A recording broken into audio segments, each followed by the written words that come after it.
This is the last known image of Jamal Khashoggi entering the Saudi consulate in Istanbul a week ago. The prominent critic of the Saudi regime hasn't been seen since. Today, friends and fellow journalists gathered outside the consulate to campaign for answers. We stand behind what we have said, and that is Jamal 100% walked in, 100%, but 100% didn't walk out.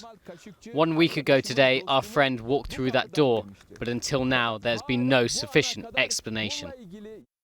The investigation is centering around the Saudi consulate here on Akagag Street in Istanbul.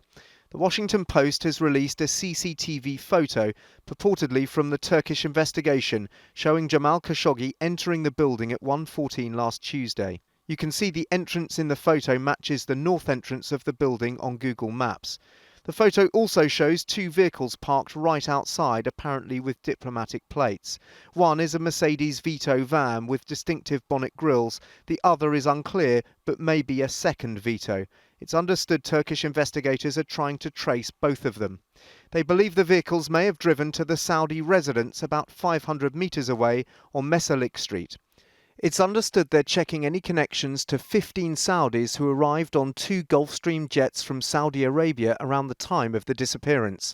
One jet, HZ-SK2, arrived in Istanbul from Riyadh hours before Jamal Khashoggi disappeared, and the other, HZ-SK1, arrived a few hours afterwards, leaving later to Cairo. Today the mystery was discussed at the highest levels in London. The British Foreign Secretary Jeremy Hunt met Saudi diplomats and then called his counterpart in Saudi Arabia. Afterwards, the Foreign Office said, Mr Hunt stressed that if media reports from the weekend regarding Mr Khashoggi's case prove correct, that would be extremely concerning, and the UK will treat the incident very seriously. Friendships depend on shared values. No officials here at the Saudi embassy in London are commenting publicly about this case, but the line from Riyadh is that they had nothing to do with Mr Khashoggi's disappearance. But they have reportedly admitted that they did send a security team to Istanbul, and the fact that they haven't explained why has continued to fuel speculation about precisely what did happen.